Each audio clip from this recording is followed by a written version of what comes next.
Olá, bom dia. Bom dia, equipe 15 Minutos. Você que nos acompanha também pelo canal 10, Cabo Frio TV. Sejam muito bem-vindos a mais um programa 15 Minutos com Júlia Costa. E hoje eu trago um assunto diferenciado que todo mundo comenta muito, né? Todo mundo fala muito, inflação, inflação, inflação, né? E o que é inflação? Como ela atinge diretamente os nossos bolsos, né?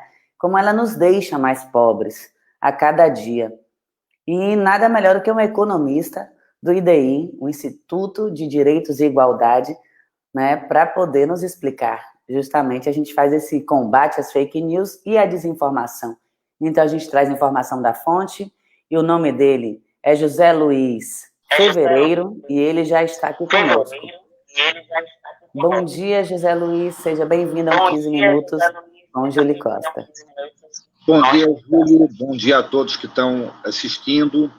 Então, esse é um assunto que a minha geração pensou que não voltaria à pauta, né? Nós que vivemos os anos 80, os anos 90, o início dos anos 90. A inflação ela ocorre quando os preços sobem porque há um desequilíbrio entre oferta e demanda. O que é isso em português claro? Calma que a gente já vai para esse assunto. Agora fala um pouco, olha só, como a gente faz aqui na equipe 15 Minutos, eu, particularmente, no meu programa, eu entrevisto pessoas que dominam o assunto de verdade, que têm conhecimento de base e de causa, para nos informar. Fala um pouco sobre você, primeiro, né, no caso, José Luiz Fevereiro, economista do IDI. E o que é o IDI? O IDI, eu sou economista e eu presto assessoria ao IDI, Instituto por Direitos e Igualdade. É um instituto que trata de direitos humanos de uma forma geral, de uma forma ampla. Tem até um foco mais centrado em direitos de pessoas privadas da liberdade, um foco em direitos humanos em presídios, né? O que é um debate muito amplo, porque passa pelos direitos dos presidiários a cumprirem a sua pena em condições decentes, né? Condições salubres, em condições de segurança, mas passa também pelas condições do sistema carcerário como um todo e dos direitos da família, né? Direitos de visita, direitos, enfim, a dar aos presos o direito de ter um convívio familiar. E o BID trata de uma série de outras questões, embora esse tenha sido o seu foco de origem, mas é um instituto com uma amplitude na parte de direitos humanos. E nós fazemos muita atividade de formação em economia política, explicar para as pessoas coisas exatamente desse tipo, né? O que é inflação, o que é renda, o que é o trabalho, como é que o trabalho gera renda, enfim, explicar como funciona a economia, o que é tributo, o que é imposto, como é que uma estrutura de impostos pode ser mais justa ou menos justa, quem paga imposto nesse país, quem paga mais, quem paga menos, o que é imposto direto, o que é imposto indireto. Nós fazemos um trabalho de formação nessa área. Então, basicamente é isso, é um instituto pluridisciplinar, embora na sua origem tivesse um foco em direitos humanos de pessoas privadas da liberdade, mas é um instituto que hoje trata de uma forma ampla das questões ligadas a direitos humanos. E eu, no caso, aí, costumo cuidar da parte do debate econômico. Perfeito, então. Conhecimento de causa tem. O que é inflação? Na prática, assim. Explica da maneira mais prática para que a gente possa entender.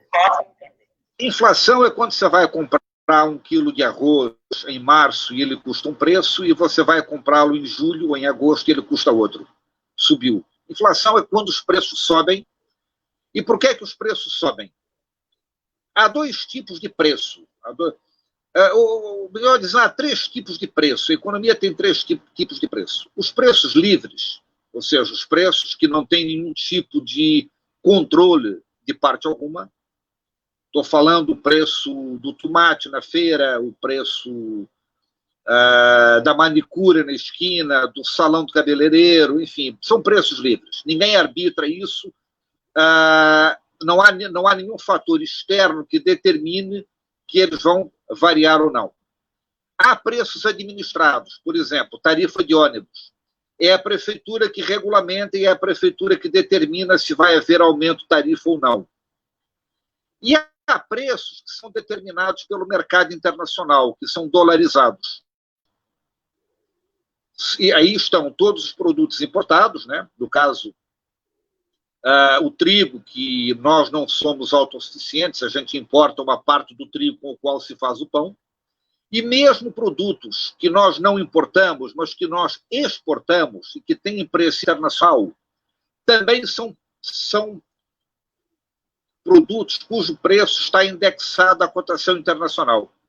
E aí eu vou falar do vilão da vez, que é o arroz. O arroz subiu significativamente nos últimos meses. E por que isso? Porque dois dos maiores exportadores de arroz, a Tailândia e o Vietnã, em março, decidiram restringir as suas exportações para garantir a segurança alimentar interna. Com isso, o preço internacional do arroz em dólar aumentou. Por outro lado, o dólar também subiu. O dólar saiu aqui de um patamar de R$ 4 para um patamar de 5,30, 5,40. Significa que é um produto que subiu em dólar e o dólar também subiu. E aí, embora o Brasil produza arroz, o mercado brasileiro tem a opção de exportar o arroz ou vendê-lo aqui dentro. Nenhum produtor vai querer vender aqui dentro mais barato do que o preço que ele consegue exportar. Portanto, embora o Brasil não dependa de importações de arroz, o preço do arroz está indexado a um preço internacional. E o arroz subiu significativamente. Então, isso é uma especulação comercial, no caso, a inflação. Sim, sim. Há uma problema especulação comercial. Que é o seguinte: o Brasil sempre teve os chamados estoques reguladores. Ou seja, o governo federal, o governo fazia estoques de produtos básicos importantes exatamente para poder amortecer flutuações de preço. Por exemplo, o arroz subiu lá fora porque o Vietnã e a Tailândia pararam as exportações. Essa alta é uma alta transitória, porque eles voltarão a exportar e o preço voltará a cair. Se o governo tivesse estoques reguladores, poderia vender esses estoques agora, garantir o abastecimento interno no preço antigo e não criar esse problema do aumento de preço. Só que desde 2016... olha só, eu já ouvi falar sobre isso, tá? Sobre esse estoque regulador, e que neste governo, neste exato momento que a gente está mais precisando, ele não existe. Como funcionava isso? Ele existia em todos os... todo governo ele tem a obrigação de ter um estoque regulador. Como funciona isso? Em 2015, nós tínhamos cerca de 750 mil toneladas de arroz em estoque regulador do governo. Hoje, nós não temos nada. O governo Bolsonaro acabou, já haviam sido muito reduzidos no governo Temer, e agora o governo Bolsonaro, desde o início de 2019, acabou com os estoques reguladores. E, consequentemente, perdeu a capacidade de influenciar o preço interno. Se o preço do arroz sobe lá fora, ele vai subir na venda da esquina, porque não há mais estoques internos para conseguir manter o preço sob controle e fora dos movimentos especulativos internacionais. E, de consequência, a gente fica mais pobre com isso, né, no caso. Como é que... Agora fala com a gente, como a inflação ela está atingindo, neste exato momento, o nosso bolso, o bolso do brasileiro, no caso, né, a gente vê que a gente está ficando mais pobre, né, com todo esse pandemônio que está acontecendo com essa pandemia no Brasil. E ela atinge diretamente o bolso, né, porque o produto sobe, e também por outros fatores. Fala com a gente. Então, basicamente, nós estamos tendo inflação nos alimentos. E isso decorre fundamentalmente do fato que boa parte dos alimentos que nós consumimos tem preço internacional. Ao atingir os alimentos, atinge particularmente a população mais pobre, porque é a população mais pobre que destina a maior parte da sua renda à alimentação. As classes médias, médias altas e mais ricas destinam parte do seu orçamento a serviços que não foram impactados pela inflação. o que está sendo mais duramente impactado pela inflação é principalmente alimentos. Então, há uma perversidade nisso, que é o seguinte: o fato de não haverem estoques reguladores, de não haver uma política nacional de abastecimento que garanta o amortecimento dessas altas internacionais, significa que esta inflação está atingindo, em particular, a população de mais baixa renda. Entendo. Entendi. Sempre o pobre sofrendo mais, né? Sempre é o pobre que é o trabalhador que sangra sempre, né? Não tem jeito. Em qualquer governo, infelizmente. E como é que a inflação, fala com a gente, como é que a inflação está atingindo a nossa economia? Você já falou da alta do dólar, como é que descontrolou, né, toda essa história do dólar? O dólar saiu de 2,80 para hoje para R$5, né? Tem gente comemorando isso como se fosse uma vitória, ao invés de uma derrota muito grande. Porque quem tinha um patrimônio, né, quando o dólar era 2,80, ele tinha um patrimônio de R$100 mil. Hoje, vamos comparar que ele teve uma desvalorização de mais da metade, né? Quase a metade. Como é que funciona isso? Então, na verdade, o Brasil tem um mecanismo de câmbio, que é o chamado câmbio flutuante, com a conta de capitais aberta. Qualquer pessoa pode tirar ou colocar dinheiro no Brasil. Seja um investidor externo, pode entrar aqui e fazer um investimento de 1 bilhão, 2 bilhões de dólares, e amanhã pode vender tudo e ir embora. Como um brasileiro pode tirar dinheiro aqui e investir lá fora. Para um país com uma moeda que, embora seja uma moeda que tenha peso e seja considerada reserva de valor no Brasil para 210 milhões de pessoas, mas que não é reserva de valor internacional, manter a conta de capitais completamente aberta, sem restrições, torna o Brasil vulnerável a movimentos especulativos do câmbio. Não aconteceu nada na economia real esse ano que justificasse o câmbio passar de R$ 4,00 para R$ 5,40. Nada na economia real. Mas houve um movimento especulativo de investidores estrangeiros tirando dinheiro daqui e brasileiros fazendo a mesma coisa. Com isso, o dólar subiu. Entendi. Quando você tem uma conta de capitais aberta... Então, foi tudo isso que está acontecendo, a inflação, o aumento do dólar, o aumento dos preços, o empobrecimento da nossa economia, o empobrecimento do nosso, né, do brasileiro em si, é por causa de uma especulação comercial internacional, porque tira dinheiro daqui e leva para o exterior, tanto brasileiros, grandes empresários brasileiros, quanto os estrangeiros que investiam aqui. Então, está bem explicado, né, por que está acontecendo isso. Não é um fator isolado, não é uma mágica, aconteceu de um dia para o outro. Já vem acontecendo durante todos esses últimos anos, né, no caso. Muito triste. Agora, quais são as previsões? Fala com a gente, fevereiro. Aqui eu sempre peço, né, uma opinião técnica, que é uma opinião com dados de base, baseados em fatos, uma opinião analítica. Você como vê, né, agora, quais são as previsões para a nossa economia nos próximos meses? O que você vê, né, como um economista? Olha, eu estou muito preocupado, porque há uma ilusão no governo e em alguns setores da imprensa que parece que a pandemia vai embora e volta tudo a como era antes. Não é verdade. Não é verdade. Nós tivemos um aumento significativo do desemprego, isso não vai ser revertido. Nós continuamos tendo um enorme contingente de pessoas que vão continuar dependendo do auxílio emergencial e, aparentemente, ele vai ser reduzido para R$300 e pode acabar no fim do ano. E isso vai criar uma situação desesperadora para dezenas de milhões de pessoas. A economia não volta a operar como funcionava antes.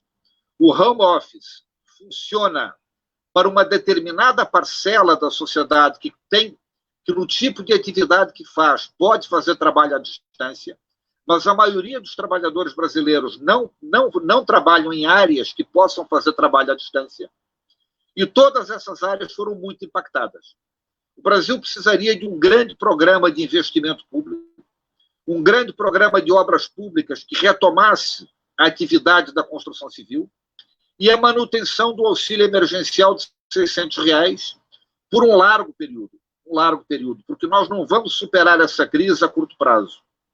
E, no entanto, as medidas que a gente está vendo sendo tomadas são no sentido oposto. Volta-se a falar em cortar gastos da União, equilibrar o orçamento, como se isso fosse um fetiche. A União é o único agente econômico que não precisa ter orçamento equilibrado. Uma família precisa, uma empresa precisa, o Estado e o município precisam, mas a União não. Ela emite a moeda na qual é denominado o seu gasto e a sua dívida. Ela tem uma capacidade muito mais elástica de sustentar déficits fiscais por um longo prazo. Portanto, é a União que tem que ter a responsabilidade de garantir um programa de investimentos e a manutenção do auxílio emergencial. Infelizmente, a equipe econômica do Paulo Guedes e o governo Bolsonaro vão no sentido oposto. E, portanto, eu prevejo dias muito difíceis a partir dos próximos meses e principalmente no próximo ano. Infelizmente, né? É o que eu sempre digo. Realmente eu também tenho essa sensação quando o auxílio emergencial agora acabar, quando o auxílio emergencial ele, né, diminuir, já vai ser um impacto muito grande, porque muitas pessoas perderam suas rendas realmente, muitas pessoas, mães de família que realmente não têm como trabalhar. Estamos num sistema assim que eu não vejo melhora também. Eu justamente, né, queria ouvir de um economista, porque eu não sou economista, eu sou jornalista, radiojornalista no caso. Eu pesquiso, leio, mas não tenho estudo para falar sobre isso. Porém, é o que eu vejo de prospecção, né? O desemprego aumentou muito, a gente precisa de medidas de contenção do governo. Ele disse que vai aprovar aí, tipo um Bolsa Família novo, mas não sei como é que vai fazer, ainda, né, uma hora diz que vai, outra hora diz que não vai, a gente tem que aguardar, infelizmente. Estamos reféns, né, justamente, o brasileiro sempre refém daqueles que pagamos, né? A gente paga o salário dos políticos e eles, ao invés de trabalhar em prol do cidadão, eles trabalham nos projetos pessoais dele, infelizmente, né? Mas essa é a nossa realidade.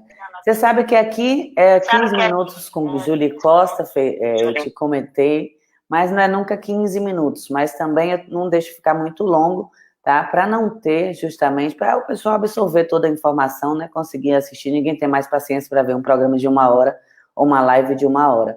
Esse programa, ele fica gravado, tá? Nas nossas redes sociais, tanto na equipe 15 minutos quanto no canal 10, e as pessoas podem acessar e obter essa informação a qualquer hora, a qualquer momento. Faz as suas considerações finais, porque daqui a pouco a gente já tem que encerrar. Então, Júlia, é um pouco o que eu falei há pouco, né? A gente tem algumas decisões muito importantes que estão sendo tomadas agora, e uma delas é que é absolutamente imprescindível manter o auxílio emergencial de R$ 600, porque nós corremos o risco de ver dezenas de milhões de pessoas mergulharem na miséria absoluta, não terem capacidade de garantir a sobrevivência. O trabalho, tal como ele existia antes, não voltará tão cedo e, quando voltar, não voltará da mesma forma. Então, é um período longo de recuperação e que é absolutamente necessário manter o auxílio para que a gente não viva uma situação de absoluto caos social. Então, essa é a preocupação, acho que essa deve ser a principal preocupação de todo brasileiro hoje, é garantir que 50, 60 milhões de pessoas não caiam no mais absoluto desespero por deixarem de ter renda para garantir a sua subsistência básica. Esse é o principal desafio. Realmente, você falou tudo. Realmente, são 60 milhões de pessoas que, né, que estão dependendo deste auxílio emergencial, no caso.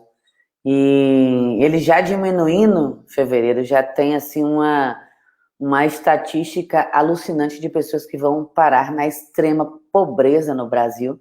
E ele, na hora que deixar de existir, né, que deixar de ser uma medida de contenção e passar a ser outro, não sei o que eles vão fazer, qual é o pensamento, né? que eles têm. O Congresso, muitos parlamentares estão brigando para manter os 600, estão brigando para manter por mais tempo, porque o governo tem dinheiro, ter dinheiro tem. A gente sabe que tem, a gente paga muito imposto, a gente sabe que tem, a gente paga o imposto a vida inteira, né? Mas a gente não sabe o que vai acontecer. São 60 milhões, e se vamos colocar aí, se 30% dos 60 milhões caírem na extrema pobreza, vamos ter mais 20 milhões de miseráveis no Brasil. Né? A fome já voltou, mas agora é mais preocupante. Eu vou encerrar com o pessoal e volto contigo no streaming, tá? Nos bastidores, para a gente se despedir. Muito obrigada, te agradeço em nome da equipe 15 Minutos e do canal 10 Cabo Frio TV. Muito obrigado, Júlio, estou sempre à disposição.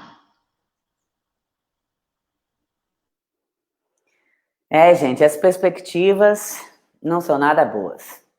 Temos que ter fé em Deus e no trabalho, né? Continuar trabalhando, vendo as possibilidades da retomada aí, tem vários setores retomando a economia, então é necessário que todos tenhamos consciência, porque para que a gente continue até ter essa vacina, até haver uma recuperação econômica, porque depois que houver a vacina e que tiver tudo, né, o coronavírus estiver controlado, ainda teremos vários problemas na economia, sim. Mas esses problemas já existiam antes, né? São 60 milhões de pessoas invisíveis, né, que o próprio governo admite nunca ter sabido dessas pessoas. E realmente temos que ter muita coragem. O brasileiro vai vencer mais essa, vamos vencer mais essa. E esse foi mais um programa, 15 Minutos com Júlio Costa, feito para você, né? Informação de qualidade e combatendo sempre a desinformação e os fake news. Um grande abraço, fui!